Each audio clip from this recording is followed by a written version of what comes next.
Menghadapi pembatasan yang lebih ketat pada akses ke teknologi utama dan landscape ilmiah global yang semakin kompetitif, Tiongkok telah meluncurkan perombakan besar-besaran pada organisasi penelitiannya dalam upayanya mencapai kemandirian dalam sains dan teknologi. Kongres Rakyat Nasional Tiongkok telah menyetujui rencana yang akan memfokuskan kembali Kementerian Sains dan Teknologi Tiongkok pada upaya-upaya utama untuk memenuhi prioritas nasional utama. Dan di episode hari ini, kita akan membahas bagaimana Tiongkok meluncurkan perubahan radikal pada perusahaan risetnya.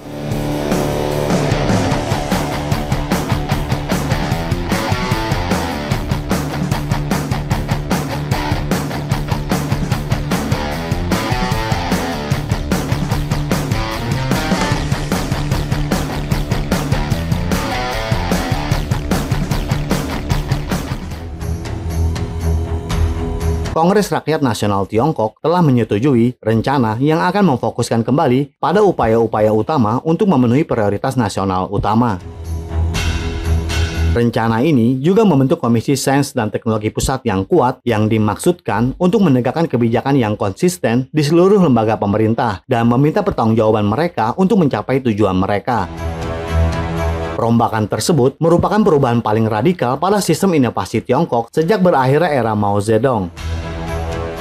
Tujuannya adalah untuk membuat Tiongkok menghasilkan teknologi yang dapat digunakan, diinginkan dan dibutuhkan yang dapat diterapkan lebih cepat, dan rencana tersebut tidak mengabaikan penelitian dasar yang telah menikmati lonjakan pendanaan. Sebagian langkah-langkah tersebut merupakan respon terhadap keputusan terkini Amerika Serikat untuk membatasi penjualan chip komputer canggih dan peralatan manufaktur semikonduktor ke Tiongkok.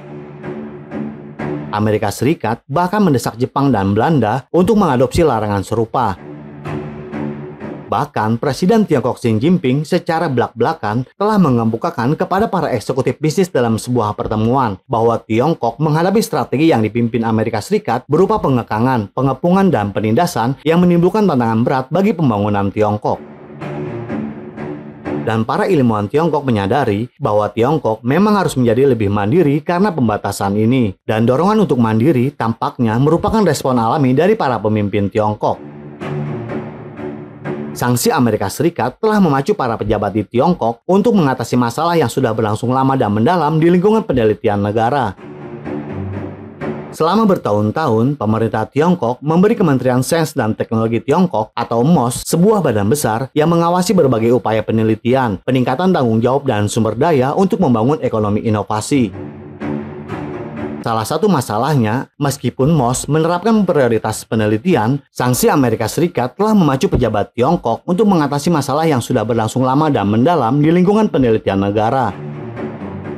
Selama bertahun-tahun, pemerintah Tiongkok memberi Kementerian Sains dan Teknologi Tiongkok atau MOS sebuah badan besar yang mengawasi berbagai upaya penelitian.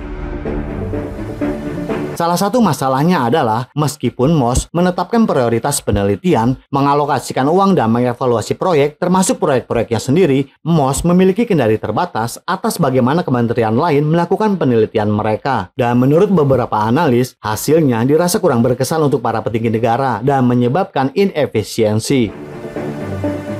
Dan rencana barunya adalah memberi lembaga tanggung jawab yang lebih besar untuk penelitian di dalam area misi mereka dan menciptakan mekanisme yang lebih independen untuk mengevaluasi hasil.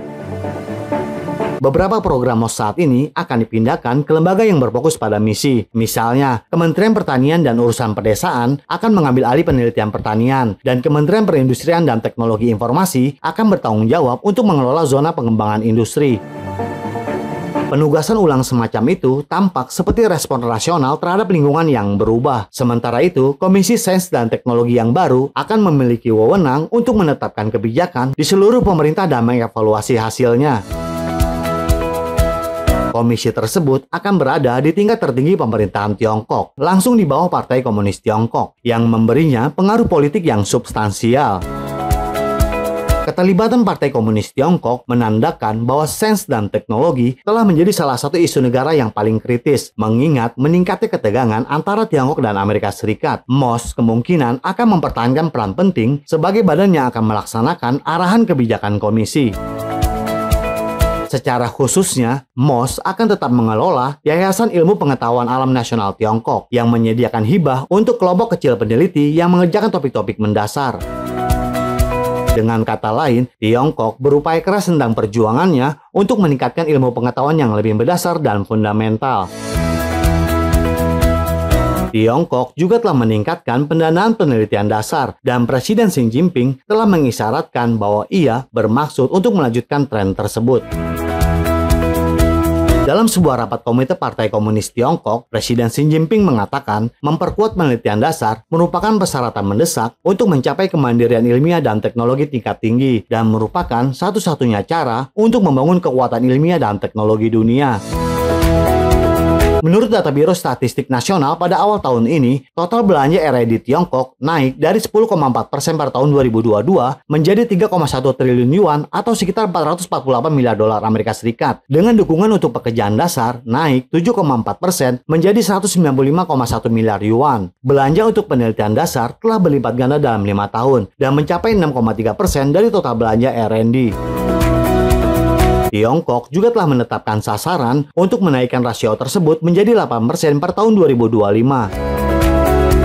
Tiongkok kemungkinan besar akan menetapkan target belanja penelitian dasar yang baru lebih tinggi untuk tahun 2035. Di sini terlihat jelas bahwa Tiongkok akan memperkuat penelitian dasar secara umum. Pertumbuhan pendanaan Tiongkok untuk sains yang didorong oleh rasa ingin tahu telah membuka peluang yang belum pernah terjadi sebelumnya, misalnya dalam bidang astronomi dan bidang-bidang lainnya.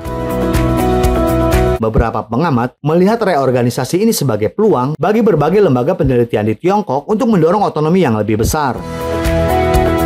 Beberapa lembaga seperti Institut Fisika Energi Tinggi juga telah mengajukan permintaan peningkatan anggaran untuk penelitian dan pengembangan. Meskipun terdapat pembatasan dari Barat, kolaborasi internasional tampaknya tidak akan terpengaruh. Misalnya, beberapa kelompok dari negara lain ikut serta dalam desain dasar Circular Electron Positron Collider yang diusulkan oleh Institut Fisika Energi Tinggi Tiongkok dan akan segera melanjutkan penyelenggaraan lokakarya internasional tentang kollider yang ditangguhkan selama pandemi COVID-19. Meskipun ada dukungan politik tingkat tinggi untuk reorganisasi ini, kemungkinan besar tetap akan menghadapi tantangan yang signifikan. Namun, skema upaya baru tersebut akan membantu memfokuskan sumber daya, meningkatkan kerjasama antara laboratorium nasional dan industri, serta menciptakan mekanisme evaluasi yang lebih baik. Apakah pengaturan baru tersebut dapat menghasilkan nilai yang lebih baik ketika Tiongkok memasang taruhan besar dalam perlombaan untuk kemandirian teknologi yang lebih besar? Jadi bagaimana menurut Anda tentang perubahan radikal Tiongkok pada perusahaan risetnya? Silahkan berikan komentarnya di kolom komentar kami. Terima kasih dan sampai jumpa di episode berikutnya.